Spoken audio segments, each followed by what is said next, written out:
On the show today, rare issues for some outlaw contenders. Rico stays rolling, RTJ hunts the front, and tragedy with USAC. Let's go.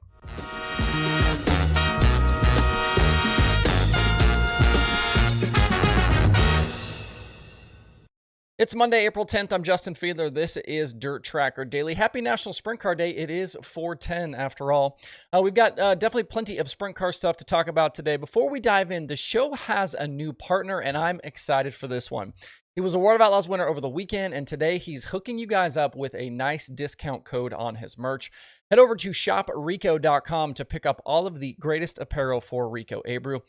He's got the new Through the Years shirts and hoodies that show off a bunch of his old past race cars. He's got the new Invader and Neon gear as well. And if you like a deal, all the Rowdy stuff is on sale right now. That includes shirts, stickers, koozies, and more. When you check out over at shoprico.com, make sure you use code INVADER24 at checkout to get 24% off of your purchase. That's code INVADER24 at shoprico.com. Really appreciate Rico's support of what I'm doing here with the show. With the Outlaws over the weekend, David Gravel entered as the points leader. He's basically been there all season to this point, but leaving the weekend, things have shuffled somewhat. Issues for Gravel on Friday night promoted Brad Sweet to the top, and then problems for the Big Cats Saturday have left Carson Macedo as the guy they're now all chasing. Friday night at US 36 Raceway, it was Sheldon Hunshield who went to victory lane after a wild battle, also included Macedo and Gravel.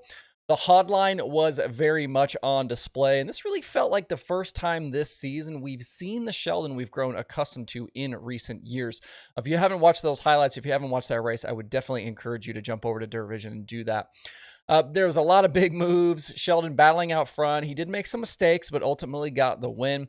And things did align well for the 17 group on Friday night. They'd won this race the last time it was run in 2020, and 3/8 mile tracks have really been Sheldon's bread and butter. In his career, 13 of his 32 Outlaw wins have come on this size racetrack. That's over 40% of his wins.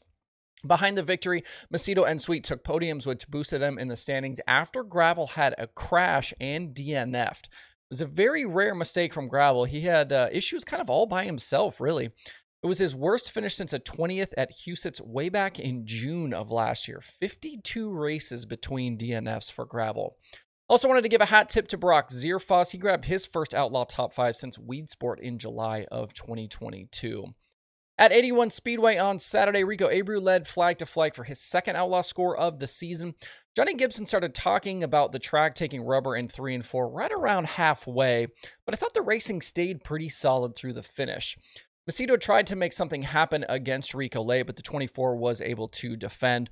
The way Ricky Warner has got that 24 rolling right now, I think Rico is going to be a big problem wherever he shows up this season, whether that's with the Outlaws, the All-Stars, High Limit, or really anywhere else.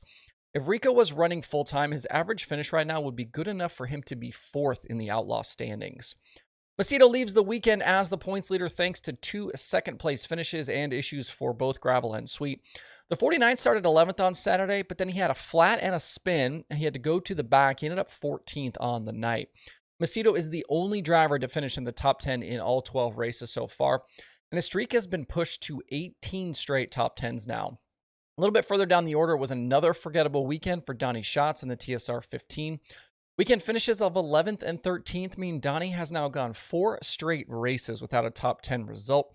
The longest such streak since he went 5 straight races outside the top 10 in the spring of 2021. He continues to lose ground to the frontrunners. Later this week, the Outlaws are at Pevely for 2 nights. And with the All-Stars having to push back their opener because of rain, we saw a bunch of those guys scattered to other shows around the country. We had some race with the Outlaws, some race with the IRA. Other guys went to Central Pennsylvania. And I was honestly a little bit surprised about what Justin Peck ended up doing, going all the way to Kansas and Missouri with the Outlaws. And obviously, I know he's not full-time All-Star anymore, but he seemed like he was kind of a prime candidate to maybe snipe some wins around PA with all 3 of those tracks racing. Friday night at the Grove, Danny Dietrich was out of contention early after he hit the turn 4 guardrail, the inside guardrail, coming to the green, flattened his left front tire. That race turned into a battle between Anthony Macri and Freddie Raymer. Things got a little spicy in that one late. There was definitely some contact in there between the two. And then those two racing allowed Zeb Wise to get into the fight. Macri actually led at the white flag, but the lapper of Scotty Thiel slowed his progress down the backstretch, and Zeb slipped by to score the victory. Macri and Raymer rounded out the podium.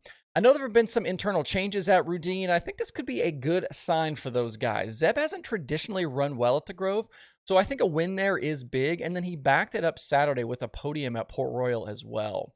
And that Port show was interesting because you don't often see Lance DeWeese out-dueled, especially by a young guy like Devin Borden. At Lincoln Speedway Saturday night, Kyle Moody charged up from 8th to bag his first win at the track since 2019. Chase Dietz and Billy Dietrich rounded out the podium in that one. And I do want to talk about the IRA today. They opened their season with 2 shows at 34 Raceway. Friday night, it was Hunter Schoenberg beating Parker Price Miller back to the line for the victory. Afterwards, PPM was upset at Sawyer Phillips for slowing in front of him late. Sawyer off the pace as a lap car. And the move definitely hurt PPM's progress, but I don't think it specifically caused PPM the win. Schoenberg ripped the top in 3 and 4 on that final lap and had a big head of steam coming to the checker. And then on Saturday, we had drama in the feature and drama after the feature. Contact between leader Bill Balog and Chase Randall sent the North Pole Nightmare tumbling down the front stretch, big digger, and he was not happy about it. Randall went on to the win, but Balog met him in victory lane to show his displeasure, and IRA officials had to restrain Balog there. And it wasn't over, as Randall was later found to be light at the scales, which then handed the win to Austin McCarl. A lot of drama there. Do not sleep on these IRA races this season. A lot of good competition there, and I think this championship battle with those guys could come all the way down to the finish like it did last season. And out in California, Corey Day topped Justin Sanders in the NARC season opener at Hanford. Good show out there. And then afterwards, this was one of those where they had several guys knock the wings off, and then they ran again for 15 more laps. Ryan Bernal topped the non-wing feature over Corey Day. Down at Alltech this weekend, the new Hunt the Front series got rolling with a 20,000 win show at Alltech. They had 40 cars for that one. Very national team heavy in that one.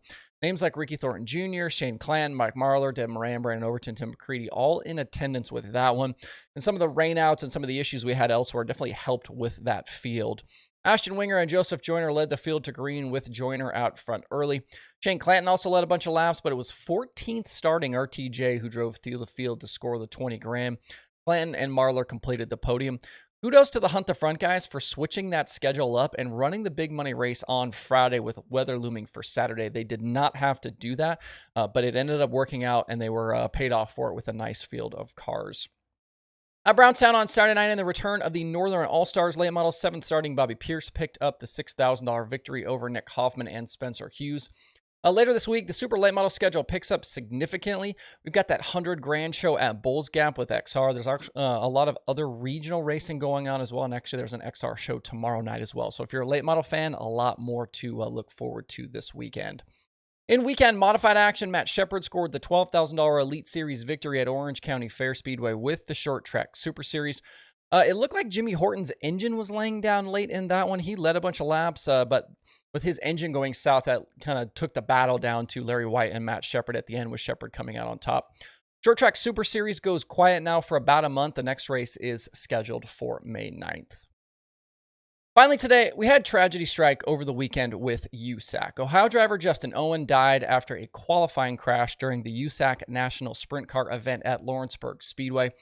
Owen was the track champion at Lawrenceburg in 2022 and had made just 2 previous National Series starts, both at the Berg. 26-year-old driver grew up just 20 minutes from the racetrack where he competed regularly. USAC ended up canceling the remainder of the event. It's yet another chilling reminder of how dangerous this sport still is and how cruel it can be. The need for added improvement of safety with the cars and the racetracks remains ever present. And I hope everyone involved will continue to keep pushing in these areas. It's just too damn important. Thoughts today are with Justin's family and friends as they deal with his loss. Hope you guys have a good and safe Monday out there. We'll see you right back here tomorrow.